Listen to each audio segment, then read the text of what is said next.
염산을 살코기 덩어리에 뿌린다면 어떻게 될까요? 산업에 널리 이용되고 있는 염산, 대표적인 강산으로서 피부에 닿으면 녹으면서 화상을 입게 됩니다. 그런데 잠깐, 새도 녹인다는 염산이 음식물을 소화시키는 위산의 주 성분이라는 사실 알고 계십니까? 위장 보호에게 중요한 역할! 우리 인간은 행복하기 위해 살아갑니다. 이 세상에 참 다양한 행복이 있지요. 재화를 풍족하게 가지고 있는 넉넉함의 행복, 가족들과 허허허허 웃을 수 있는 관계의 행복, 건강한 몸을 가진 젊음의 행복. 그 중에 내가 원하는 음식을 씹고 뜯고 맛보고 즐기는 행복이 너무너무 중요한 것 같습니다. 옛말에 위는 막 써도 망가지는데 10년이 걸린다고 했습니다.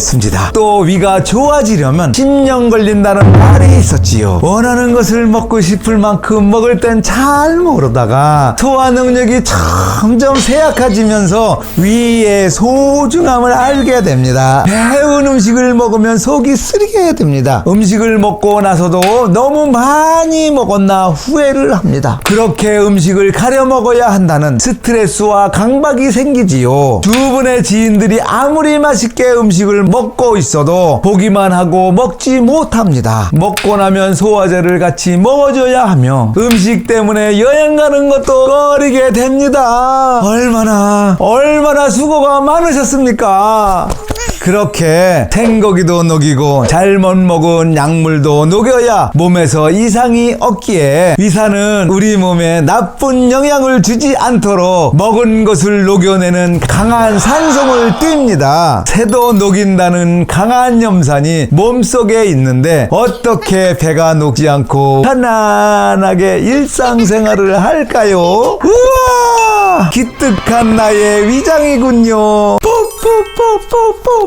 강산인 위산이 우리 몸에 해가 되지 않는 이유, 위벽의 보호제 덕분입니다. 보호제 역할을 하는 이 액이 위벽을 보호하고 있기 때문에 직접적으로 소화액이 위벽에 접촉하지 않게 됩니다. 그런데 위벽에 보호액이 발라져 있는데도 불구하고 현대인들은 독수림 때문에 고생을 합니다. 요즘 현대인들이 위장질환으로 고생하는 것일까요? 위장 건강은 등의 유연성과 연결됩니다. 위장이 기능하는 원리, 우리 몸은 신경을 통해 전기 신호를 받아 활동합니다. 뇌에서 온 몸에 전기 신호를 보내면 척수 속에 신경을 타고 몸에 반응을 합니다. 그렇게 팔다리를 움직여서 일상생활을 하고 운동하고 돈도 벌고 춤도 추지요. 위는 우리 몸에 에너지원을 만드는 중요한 역할을 하기 때문에 5일에 한 번씩 모든 세포가 새롭게 교체가 됩니다. 위산과 위장벽 보호 점액도 뇌의 명령 신호를 받고 만들어집니다. 그러다가 점점 통증이 없던 속이 새벽부터 쓰려오고 만성적으로 피곤하고 숨 쉬는 것도 답답해집니다. 그 이유는 전기 신호를 받지 못해 위벽 점액, 위산이 만들어지지 못한 것이기 때문입니다. 소화액인 위산이 위벽을 접촉했을 때 위벽을 보호하는 소화액이 부족하다면 통증과 함께 쓰리는 현상이 나타납니다. 생살인 위가 얼마나 쓰라릴까요? 사계절에 따라 기온과 기후 환경이 달라지는 것이 당연한 것처럼 우리 몸도 자연환경에 의해 몸은 점점 말라가고 수축됩니다. 여름 장마철에는 날씨가 습하고 덥기 때문에 긴장이 풀리고 몸이 무거움을 느끼기 쉽습니다. 겨울에는 기온이 낮고 춥기 때문에 우리 몸이 수축되고 긴장되기 쉽습니다. 이렇듯 기후 환경에 따라서 몸의 관절이 수축되는데 문제는 척추가 굳으면 척수, 인대, 관절 근육이 다 굳게 됩니다. 온몸의 통로인 등살이 굳으면 무기력하며 점점 노폐물이 가득 차게 됩니다. 정상적인 기능이 망가지고 위장세포도 노화세포로 가득 차 위산에 약한 위장벽이 되는 것입니다. 나의 위장 건강 체크하기. 그럼 속쓰림 현상만 사라지게 되면 모든 해결이 될까요? 아닙니다. 속쓰림의 근본을 제거해야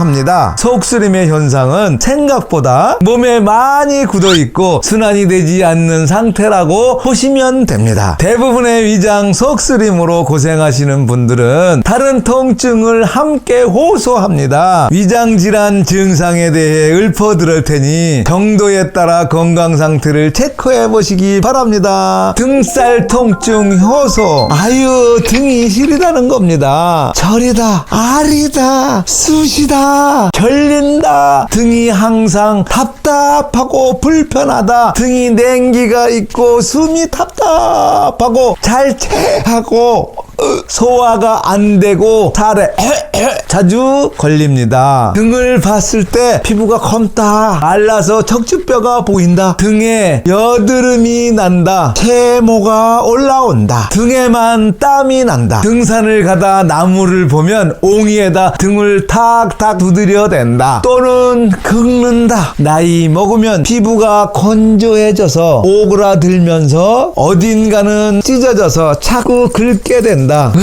목 통증을 호소합니다. 목이 뻣뻣하다, 팔이 잘 안 올라간다, 항상 어깨가 무겁습니다. 이 상태를 방치하면 만성 피로로 불면증이 생기게 됩니다. 너무 더운 것도 싫고 너무 추운 것도 싫습니다. 삶의 질이 떨어진다. 세상 모든 것이 다 밉다. 그래서 저놈 등살을 못 이긴다, 못 산다, 이런 이야기도 있지요. 등살은 여성 속옷이 위치하는 부분입니다. 팔을 머리 위로 넘겼을 때 닿지 않고 팔을 허리 아래로 만지려고 해도 닿지 않는 곳이 등살이지요. 참 소외되기 좋은 곳입니다. 그래서 어르신들이 효자손을 찾으시고 헐애비가 제일 서러운 게 등 긁어줄 사람이 없는 것이라는 이야기가 나왔다는 생각이 듭니다. 등살 굳은 정도 테스트 방법. 팔이 뒤에 닿게 들어 올릴 수 있는가? 바닥에 무릎을 펴고 앉아서 손끝과 발끝을 닿게 할 수 있는가? 등 뒤로 손을 교차해서 한쪽이라도 잡을 수 있는가? 타인이 체크해주는 방법입니다. 누워서 팔꿈치를 교차했을 때 X자 모양이 나오는지 점검하시는 분이 누워있는 분의 자골에 무릎을 꿇고 허리를 들어 올렸을 때 코가 보이는지 보면 알 수가 있습니다. 원리를 알면 바로 해결이 됩니다.